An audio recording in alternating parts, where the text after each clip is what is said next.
Welcome dear all for today's DBMS 1 session 7 of unit number 1 of second semester BCA of Kuvempu University.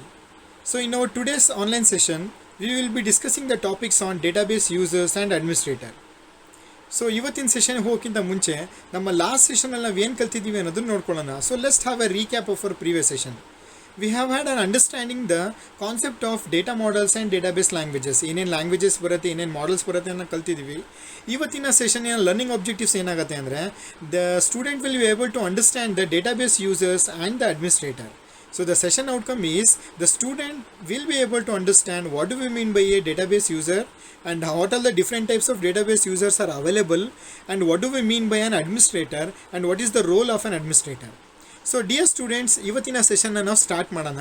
See when I speak about A database user ಅಂದರೆ ಗೊತ್ತಿದೆ ಅಲ್ವಾ, ಒಂದು database create ಮಾಡಿದ್ರೆ ಅದನ್ನು insert, update, manipulate ಎಲ್ಲ operation ಮಾಡೋರು ಏನಂತೀವಿ, database users ಅಂತ ಕರಿತೀವಿ.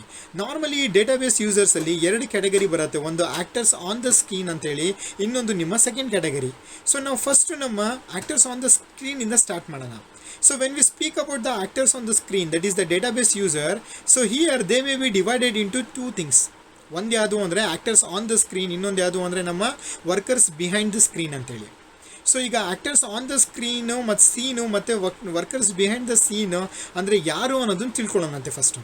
C those who actually use and control the database content and those who design, who develop and to maintain the database application are called as what, actors on the scene. ನಮ್ಮ database use ಮಾಡುವಾಗ ಯಾರು design ಮಾಡ್ತಾ ಇದ್ದಾರೆ, ಯಾರು develop ಮಾಡ್ತಾ ಇದ್ದಾರೆ, ಯಾರು ಅದನ್ನು ಮೇಂಟೈನ್ ಮಾಡ್ತಾ ಇದ್ದಾರೆ, ಅವ್ರನ್ನೆಲ್ಲ ನಾವೇನಂತೀವಿ actors on the screen there. So ಅದೇ ರೀತಿ those who design and develop the DBMS software and related tools and the computer system operators ನಾವೇನಂತ ಕರಿತೀವಿ ನಾವು, ವರ್ಕರ್ಸ್ ಬಿಹೈಂಡ್ ದ ಸೀನ್. ಈಗ ನಾವು ನಮ್ಮ ಡೇಟಾಬೇಸ್ ಯೂಸರ್ಸ್ನ ಈ ಎರಡು ಕ್ಯಾಟಗರಿಯಲ್ಲಿ ನೋಡ್ತಾ ಹೋಗೋಣ ಅಂತ. ಅದರಲ್ಲಿ ಫಸ್ಟ್ ಬರೋರು ಯಾರು ಅಂದರೆ ನಮ್ಮ D B A full form ಏನು ಅಂದರೆ database administrator. So dear students, ನಾನು ನಿಮಗೆ DBA ಬಗ್ಗೆ ಹೇಳೋಕ್ಕಿಂತ ಮುಂಚೆ I would like to tell you one thing. See after completion of your BCA also you can get some software job there. Even ನೀವು MCA ಅಥವಾ MSc ಮಾಡಿದ್ರೂ ನಿಮಗೆ software job ಸಿಗುತ್ತಲ್ವಾ. ಸೊ ನಿಮಗೆ ಸಾಫ್ಟ್ವೇರ್ ಜಾಬ್ಸಲ್ಲಿ ತುಂಬ ವರ್ಟಿಕಲ್ಸ್ ಇದೆ. ಪ್ರೋಗ್ರಾಮಿಂಗ್ ಡೆವಲಪರ್ ಆಗಿ ಜಾಬ್ ಸಿಗುತ್ತೆ, ಟೆಸ್ಟರ್ ಆಗಿ ಜಾಬ್ ಸಿಗುತ್ತೆ, ಅಥವಾ ನೆಟ್ವರ್ಕ್ ಇಂಜಿನಿಯರ್ ಆಗಿ ಸಿಗುತ್ತೆ. ಅದೇ ರೀತಿ ಇನ್ನೊಂದು ಜಾಬ್ ಇದೆ, ಅದರ ಹೆಸರೇನು ಅಂದರೆ ಗೊತ್ತಾ, DBA ಅಂತಲೇ ಒಂದು ಜಾಬ್ ಪ್ರೊಫೈಲೇ ಇದೆ. DBA ಅಂದರೆ ಏನು, ಡೇಟಾಬೇಸ್ ಅಡ್ಮಿನಿಸ್ಟ್ರೇಟರ್. ಸೊ ನಾವಿವತ್ತು ಕ್ಲಾಸಲ್ಲಿ ಕಲಿತಿರೋ ಏನು ಆನ್ಲೈನ್ ಸೆಷನಲ್ಲಿ ಕಲಿತಾ ಇದ್ದೀವಲ್ವ, DBA ಅಂದರೆ this is related to one of your job there. So ಹಾಗಾಗಿ listen carefully, what is the role of a DBA. ನೀವು ನಾಳೆ ನೀವು ಜಾಬಿಗೆ ಸೇರ್ಬೋದು, ಆರಾಕಲ್ ಅಂತ ಒಂದು ಕಂಪ್ನಿಯಲ್ಲಿ ಸೇರ್ಕೊಂಡ್ಬಿಟ್ಟು ಅಲ್ಲಿ DBA ಜಾಬ್ ಮಾಡ್ಬೋದು ನೀವು. ಸೊ DBA ಅಂದರೆ ಏನು ಅನ್ನೋದನ್ನು ನಮ್ಮ ಈ ಒಂದು ಸೆಷನಲ್ಲಿ, ಆನ್ಲೈನ್ ಸೆಷನಲ್ಲಿ ಕಲಿಯೋಣ. ಓಕೆ, ಸೊ ನಾವು let's understand what you mean by DBA. See this DBA is a person who is going to work with your data or work with your database there. So ಎಂಥ type of person ಅಂದರೆ normal person ಅಲ್ಲ ಇದು. See this is a chief administrator, main boss ಇದ್ದಂಗೆ, who oversees and manages the database system. ಅಂದರೆ ನಿಮ್ಮ database management system ಹೇಗಿರಬೇಕು, ಹೇಗೆ work ಆಗಬೇಕು, ವರ್ಕ್ ಆಗ್ತಿದೆಯೋ ಇಲ್ಲೋ, ಅಥವಾ ಏನಾದರೂ ಇಶ್ಯೂಸ್ ಇದೆಯೋ ಎಲ್ಲದೂ ಮ್ಯಾನೇಜ್ ಮಾಡ್ತೀರಾ. ತುಂಬ ಚೀಫ್ ಅಡ್ಮಿನಿಸ್ಟ್ರೇಟರ್ನ ನಾವೇನು ಕರಿತೀವಿ, ನಾವು DBA ಅಂತ ಕರಿತೀವಿ.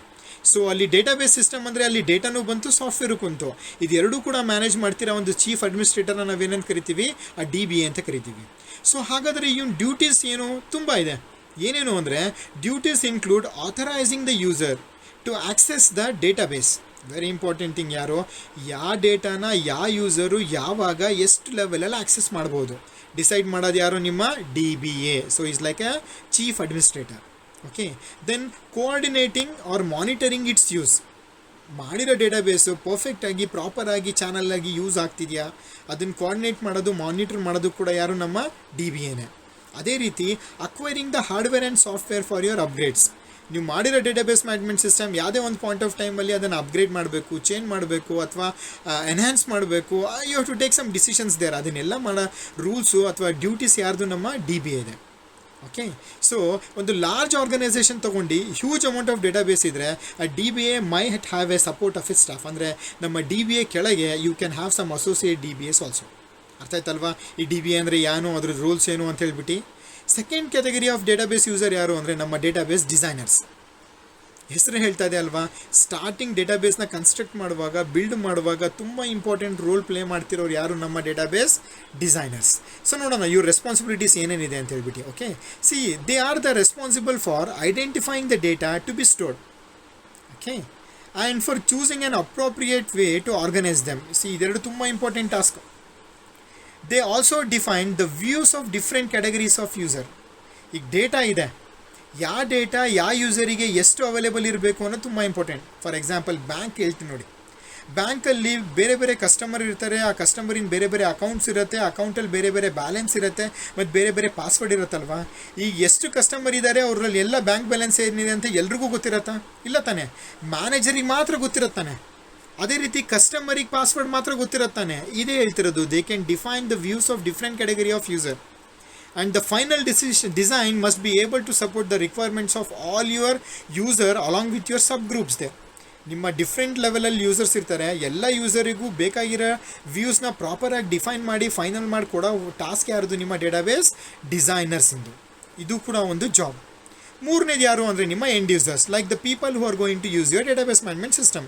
ನೀವು ಮಾಡಿರೋ ಅಪ್ಲಿಕೇಶನ್ನ ಯೂಸ್ ಮಾಡ್ತಿರೋರಿಗೆ ನಾವು ಎಂಡ್ ಯೂಸರ್ ಅಂತ ಕರಿಬೋದು. ಅಂದರೆ these are the person who access the database for querying, updating, report generation and everything. ನಾನು ಇದಕ್ಕೆ ಒಂದು ಎಕ್ಸಾಂಪಲ್ ನೋಡ್ತೀನಿ ನೋಡಿ. ಈಗ ಆನ್ಲೈನ್ ರಿಸಲ್ಟ್ ಬಂದಿದೆ, ನಿಮಗೆ ಆನ್ಲೈನ್ ಬರುತ್ತಲ್ವಾ? Yes or no? ನೀವು ಕುವೆಂಪು ಯೂನಿವರ್ಸಿಟಿ ವೆಬ್ಸೈಟಿಗೆ ಹೋಗ್ಬಿಟ್ಟು ನೀವು ಲಾಗಿನ್ ಆಗಿಬಿಟ್ಟು ನಿಮ್ಮ ಯೂಸರ್ ನೇಮ್ ಹಾಕಿದ ತಕ್ಷಣ ನಿಮಗೆ ನಿಮ್ಮ ರಿಸಲ್ಟ್ ಕಾಣಿಸುತ್ತಲ್ವಾ? ನೀವು ಎಂಡ್ ಯೂಸರ್ಸು. ಅರ್ಥ ಆಯ್ತಾ? ಅದನ್ನೆಲ್ಲ ಡಿಸೈನ್ ಮಾಡಿರೋರು ಯಾರು? ನಿಮ್ಮ ಡೇಟಾಬೇಸ್ ಡಿಸೈನರ್ಸು. ಅದರಲ್ಲಿ ವ್ಯೂ ಕೊಟ್ಟಿದ್ದಾನೆ. ಈಗ ಫಾರ್ ಎಕ್ಸಾಂಪಲ್ ಶೋಯಬ್ ಅಂತ ಒಬ್ಬ ಸ್ಟೂಡೆಂಟ್ ಇದ್ದಾನೆ, ಅವನಿಗೆ ಅವ್ನ ರಿಜಿಸ್ಟರ್ ನಂಬರಿನ ಮಾತ್ರ ರಿಸಲ್ಟ್ ಸಿಗಬೇಕು. Isn't it? This is one of the view given. ಅದೇ ರೀತಿ ಎಲ್ಲದನ್ನು ಮ್ಯಾನೇಜ್ ಮಾಡೋದಕ್ಕೆ ನಮ್ಮ ಡೇಟಾಬೇಸ್ ಅಡ್ಮಿನ್ ಇರ್ತಾರೆ ಅಲ್ಲಿ. Understood? So these are the different 3 database users we have discussed. One is what? Database administrator DBA, database designer and end user. ಅದ್ರ ಜೊತೆಗೆ ಈ ಎಂಡ್ ಯೂಸರ್ಸಲ್ಲಿ 2 ಕ್ಯಾಟಗರಿ ಮಾಡ್ಬೋದು ನಾವು. ಯಾವುದ್ಯಾವುದು ಅಂದರೆ, ಒಂದು casual end user, another one is sophisticated end user. So remember this is a minute specialisation of your end user there. ಮೊದಲನೇದು ಏನಂತ ತಿಳ್ಕೊಳ್ಳೋಣ. ಏನಂತೇಳಿ? ಕ್ಯಾಶುವಲ್ ಎಂಡ್ ಯೂಸರ್ ಅಂದರೆ ಈ ಕ್ಯಾಶುವಲ್ ಎಂಡ್ ಯೂಸರ್ ಅಂದರೆ ಯಾರು ಅಂದರೆ, he will be using the database occasionally and needing different information each time, and he will use some query language to specify their request. Typically mid level ಅಥವಾ high level ಮ್ಯಾನೇಜರ್ಗಳು. ಈಗ ಯಾವುದೋ ಒಂದು point of ಟೈಮಲ್ಲಿ ಯಾವುದೋ ಒಂದು customer details ಬೇಕಾಗಿರುತ್ತೆ ಒಂದು ಬ್ಯಾಂಕ್ ಮ್ಯಾನೇಜರಿಗೆ. ಆವಾಗ ಬ್ಯಾಂಕ್ ಮ್ಯಾನೇಜರ್ ಏನು ಮಾಡ್ತಾನೆ, ಈಗ ಈ ಮಂತಿನ ಈ ಕಸ್ಟಮರಿನ ಎಷ್ಟು ಟ್ರಾನ್ಸಾಕ್ಷನ್ ಮಾಡಿದ್ದಾನೆ ಅಂತ ಚೆಕ್ ಮಾಡಬೇಕು. ಸೊ ಅಂಥ ಟೈಮಲ್ಲಿ ಒಕೇಶ್ನಲಿ ಅವನು ಅದನ್ನು ಯೂಸ್ ಮಾಡ್ತಾ ಇದ್ದಾನಲ್ವ ಡೇಟಾನ, ಅವನು ನಾವೇನಂತ ಕರಿಬೋದು? ಕ್ಯಾಶುವಲ್ ಎಂಡ್ ಯೂಸರ್ಸ್ ಅಂತ ಕರಿಬೋದು. ಇನ್ನೊಂದು ಕ್ಯಾಟಗರಿ ಆಫ್ ಎಂಡ್ ಯೂಸರ್ಸ್ ಯಾರು ಅಂದರೆ ಸೊಫಿಸ್ಟಿಕೇಟೆಡ್ ಎಂಡ್ ಯೂಸರ್ಸ್. ಸೊ ಇವ್ರು ಯಾರು ಅಂದರೆ, these are all the engineer guys, the scientists, the business analysts who implement their own application to meet their complex need. ನಿಮ್ಮ ಹತ್ರ ಡೇಟಾ ಇದೆ, ಡೇಟಾಬೇಸ್ ಇದೆ, ಅದನ್ನು ಯೂಸ್ ಮಾಡ್ಕೊಂಡ್ಬಿಟ್ಟು ಒಂದು ಅಪ್ಲಿಕೇಶನ್ ಆಗಿ ನೀವು ಕನ್ವರ್ಟ್ ಮಾಡಬೇಕು. ಅಂಥ ಟೈಮಲ್ಲಿ ಯೂಸ್ ಮಾಡ್ತಿರೋ ಯೂಸರ್ಸ್ನ ನಾವೇನಂತ ಕರಿತೀವಿ? ಸೊಫಿಸ್ಟಿಕೇಟೆಡ್ ಯೂಸರ್ಸ್ ಅಂತೇಳಿ. ಅರ್ಥ ಆಯ್ತಲ್ವಾ? ಸೊ ನಮ್ಮ ಎಂಡ್ ಯೂಸರ್ಸಲ್ಲಿ 2 ಯಾವುದು? ಒಂದು ಕ್ಯಾಶುವಲ್ ಎಂಡ್ ಯೂಸರ್, ಇನ್ನೊಬ್ಬ ಯಾರೋ ಸೊಫಿಸ್ಟಿಕೇಟೆಡ್ ಎಂಡ್ ಯೂಸರ್ಸ್. ಅದ್ರ ಜೊತೆಗೆ even we have a naive or a parametric end user. ಈ ನೇವ್ ಅಥವಾ ಪ್ಯಾರಾಮೆಟ್ರಿಕ್ ಎಂಡ್ ಯೂಸರ್ ಏನು ಮಾಡ್ತಾರೆ ಅನ್ನೋದನ್ನು ನೋಡಿ. ಇದು ಇಂಟ್ರೆಸ್ಟಿಂಗ್ ಇದೆ ನೋಡಿ. Typically the biggest group of users ಯಾರು ಅಂದರೆ ಇವರೇ. ಫ್ರೀಕ್ವೆಂಟ್ಲಿ ಕ್ವೆರಿನ ಅಪ್ಡೇಟು ಅಥವಾ ಕ್ವೆರಿ ಮಾಡೋದು, ಡೇಟಾಬೇಸ್ ಜೊತೆಗೆ ಒಂದು ಸ್ಟ್ಯಾಂಡರ್ಡ್ ಟ್ರಾನ್ಸಾಕ್ಷನ್ಸ್ ಮಾಡೋದು, ಅದನ್ನು ಕರೆಕ್ಟಾಗಿ ಟೆಸ್ಟಿಂಗ್ ಮಾಡೋದು, ಇದೆಲ್ಲದನ್ನು ಮಾಡೋದು ಯಾರು? ನಮ್ಮ ಈ ನೇವ್ ಅಥವಾ ಪ್ಯಾರಾಮೆಟ್ರಿಕ್ ಎಂಡ್ ಯೂಸರ್ಸ್. ಎಕ್ಸಾಂಪಲ್ಸ್ ಕೊಡ್ತೀನಿ ನೋಡಿ. A bank teller checks the account balances post withdrawal and deposit. So he is one of the user. He frequently works with the balance of a customer they. Reservation clerks for airline. ಈಗ airline ಆಫೀಸಿಗೆ ಹೋದರೆ ಅಲ್ಲಿ reservation ಮಾಡೋದಕ್ಕೆ ಒಬ್ಬ clerk ಇರ್ತಾನಲ್ವಾ? ಅದು ಬಿಡಿ, KSRTCಗೆ ಹೋಗ್ಬಿಟ್ರೆ reservation ಮಾಡೋದಕ್ಕೆ ಒಂದು ಕೌಂಟರ್ ಇರುತ್ತೆ, ಅಲ್ಲೊಬ್ರು ಕೂತಿರ್ತಾರಲ್ವಾ, ಅವರು ಪ್ರತಿ ಸತಿ ಸೀಟ್ ಎಷ್ಟಿದೆ ಮೇಡಮ್? 6 ಇದೆ. ಇನ್ನೊಬ್ರು ಕೇಳಿದಾಗ 4 ಇದೆ ಹೇಳ್ತಿರ್ತಾನೆ. ಫ್ರೀಕ್ವೆಂಟಾಗಿ ಅವ್ರು ಯೂಸ್ ಮಾಡ್ತಿರ್ತಾರಲ್ವಾ. So these reservation clerks of airline, hotels etcetera check availability of seats and rooms for making the reservation. ಅದೇ ರೀತಿ shipping clerks who uses the button barcode scanner to the status of your insight. ಈಗ courier service ಇರುತ್ತಲ್ವಾ, ಈಗ ನಿಮಗೆ ಟ್ರಾನ್ಸಿಟಲ್ಲಿ ಇದೆಯೋ ಇಲ್ಲೋ ಅಂತೆಲ್ಲ check ಮಾಡೋದಕ್ಕೆ ಅವ್ರು ಫ್ರೀಕ್ವೆಂಟಾಗಿ ಯೂಸ್ ಮಾಡ್ತಿರ್ತಾರಲ್ಲ, ಇಂಥ ಎಂಡ್ ಯೂಸರ್ಸಿಗೆ ನಾವೇನಂತೀವಿ? ನೇವ್ ಆರ್ ಪ್ಯಾರಾಮೆಟ್ರಿಕ್ ಎಂಡ್ ಯೂಸರ್ಸ್ ಅಂತೀವಿ. ಇಂಟ್ರೆಸ್ಟಿಂಗ್ ಇದೆ ಅಲ್ವಾ? ಈಗ ನೀವು ಕೊರಿಯರ್ ಆಫೀಸಿಗೆ ಹೋಗಿ ಅಲ್ಲಿ ಯಾರು ಕೂತ್ರೆ ಗೊತ್ತಾಗುತ್ತೆ, he is not an end user, is a naive or a parametric end user. ಅರ್ಥ ಆಯ್ತಾ? ಅಥವಾ ನೀವೀಗ ರಿಸರ್ವೇಷನ್ ಮಾಡೋಕ್ಕೆ ಹೋಗ್ತೀರಾ KSRTC ಬಸ್ ಸ್ಟ್ಯಾಂಡಿಗೆ, ಅಲ್ಲಿ ಕೂತಿರೋ ಕ್ಲರ್ಕ್ ಏನು? Naive or a parametric end user. ಆದರೆ ನೀವೇನು? ಕ್ಯಾಶುವಲ್ ಎಂಡ್ ಯೂಸರ್ಸ್ ನೀವು. ಓಕೆ. ಅಂಡರ್ಸ್ಟ್ಯಾಂಡ್. ಅದೇ ರೀತಿ ಈಗ ಲಾಸ್ಟ್ ನಾನು ಹೇಳಿದ್ನಲ್ಲ ನೀವೇನು ಅಂತ ಹೇಳ್ಬಿಟ್ಟು this is your stand alone user. So they use personal databases possibly employing a specific purpose. Example financial software package. Most maintain personal databases using ready to use package application. ಇದಕ್ಕೊಂದು example ಹೇಳಬೇಕು ಅಂದರೆ an example is a tax program user that creates is own internal database. Another example is maintaining N address book.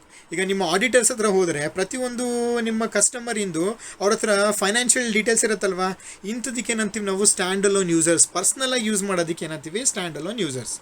ಅರ್ಥ ಆಯ್ತಾ? Understand. ಈಗ 3 category ಆಯ್ತಲ್ವಾ, D B A ಆಯಿತು, designer ಆಯಿತು, end user ಆಯಿತು. ಎಂಡ್ ಯೂಸರಲ್ಲಿ 4 ಆಯಿತು. ಯಾವ್ದು? ಕ್ಯಾಶುಯಲ್ಲು, ಸೊಫಿಸ್ಟಿಕೇಟೆಡು, ನೇವು ಮತ್ತು ಸ್ಟ್ಯಾಂಡ್ ಅಲೋನು. ಈಗ 4ನೇ ಕ್ಯಾಟಗರಿ ಹೋಗೋಣ. ಅದರಲ್ಲಿ ಯಾವುದು ಅಂದರೆ ಸಿಸ್ಟಮ್ ಅನಲಿಸ್ಟ್, ಅಪ್ಲಿಕೇಶನ್ ಪ್ರೋಗ್ರಾಮ್ ಅಥವಾ software engineers. So these are all the technical guys. Okay. So system analyst ಅಂದರೆ ಏನು? He determines the need of the end user. End ಯೂಸರಿಗೆ ಏನು ಬೇಕು ಐಡೆಂಟಿಫೈ ಮಾಡ್ತಾನೆ. ಸ್ಪೆಸಿಫಿಕಲಿ ನೇವ್ ಆ್ಯಂಡ್ ಪ್ಯಾರಾಮೆಟ್ರಿಕ್ ಯೂಸರ್ಸಿಗೆ ಏನು ಬೇಕು and develop some specification for can transaction that meet this need. ಈಗ ಆನ್ಲೈನ್ ಬುಕ್ಕಿಂಗ್ ಮಾಡೋ ಒಂದು KSRTC ಕ್ಲರ್ಕಿಗೆ ಏನೇನು ಬೇಕು, ಬಸ್ಸು ಯಾವ ಗಂಟೆಗೆ ಹೋಗುತ್ತೆ, ಎಲ್ಲೆಲ್ಲಿ ಹೋಗುತ್ತೆ, ಎಷ್ಟು ಸೀಟ್ ಇದೆ, ಎಷ್ಟು ರಿಸರ್ವೇಷನ್ ಆಗಿದೆ, ಎಷ್ಟು ಫ್ರೀ ಇದೆ, ಯಾವುದಕ್ಕೆ ಎಷ್ಟು ಫೇರ್ ಇದೆ ಅನ್ನೋದೆಲ್ಲ ಬೇಕಲ್ವಾ. ಇದನ್ನೆಲ್ಲ ಅನಾಲಿಸಿಸ್ ಮಾಡೋಂಥವ್ರಿಗೆ ಏನಂತ ಕರಿತೀವಿ ನಾವು ಸಿಸ್ಟಮ್ ಅನಲಿಸ್ಟ್ ಅಂತ ಕರಿತೀವಿ. ಅಪ್ಲಿಕೇಶನ್ ಪ್ರೋಗ್ರಾಮರ್ಸ್ ಅಂದರೆ ಏನು? ಅವರು ಇರೋ ಒಂದು ನೀಡ್ ತೊಗೊಂಡ ಮೇಲೆ ಆ ಅಪ್ಲಿಕೇಶನ್ನ ಇಂಪ್ಲಿಮೆಂಟ್ ಮಾಡ್ತಾರೆ. They will test it, they will document it and they will maintain the program that satisfy the specific mention above. ಮೇಲ್ಗಡೆ ಏನೇನು ಸ್ಪೆಸಿಫಿಕೇಷನ್ ಕೊಟ್ಟಿದ್ದೀವಲ್ವ ಅದೆಲ್ಲ ಪ್ರಾಪರಾಗಿ ನೀವು ಇಂಪ್ಲಿಮೆಂಟ್ ಮಾಡೋದು, ಟೆಸ್ಟ್ ಮಾಡೋದು, ಡಾಕ್ಯುಮೆಂಟ್ ಮಾಡೋದು, ಮೇಂಟೈನ್ ಮಾಡೋರನ್ನ ಏನಂತ ಕರಿತೀವಿ ಅಪ್ಲಿಕೇಶನ್ ಪ್ರೋಗ್ರಾಮರ್ಸ್. ನೀವು BCA ಆಗಿ ಒಂದು ಸಾಫ್ಟ್ವೇರ್ನ ಡೆವಲಪ್ ಮಾಡಿದ್ರೆ ನೀವು ಒಂದು ಅಪ್ಲಿಕೇಶನ್ ಪ್ರೋಗ್ರಾಮರ್ಸ್ ಆಗಿ ನಾವು ಹೇಳ್ಬೋದು. ಓಕೆ. ಸೊ ನೆಕ್ಸ್ಟ್ ಈಗ ವರ್ಕರ್ಸ್ ಬಿಹೈಂಡ್ ದ ಸೀನಿಗೆ ಬರೋಣ. ಫಸ್ಟು ನಮಗೆ ಇದ್ರ ಫಸ್ಟ್ ಪಾರ್ಟ್ ಗೊತ್ತಾಯ್ತಲ್ವಾ. ಈ ಎರಡನೇದು ಯಾವುದು ಅಂದರೆ ಈ ವರ್ಕರ್ಸ್ ಬಿಹೈಂಡ್ ದ ಸ್ಕೀಮಲ್ಲಿ DVMS ಸಿಸ್ಟಮ್ ಇನ್ ಡಿಸೈನರ್ಸ್ ಅಥವಾ ಇಂಪ್ಲಿಮೆಂಟರ್ಸ್ ಬರುತ್ತೆ. ಸೊ ಇವ್ರ ಟಾಸ್ಕ್ ಏನು ಅಂದರೆ they will provide the DBMS software that is the foundation of all of this. ಮತ್ತು ಟೂಲ್ ಡೆವಲಪರ್ಸ್ ಬರ್ತಾರೆ. They design and implement the software tool facilitating the DBMS system design, performance monitoring, creation of a graphical user interface and prototyping. Okay. ಅದೇ ರೀತಿ operators ಮತ್ತು maintenance personnel ಇರ್ತಾರೆ, responsible for all the day to day operation of the system. So dear student, that is about the different database users and the database administrator.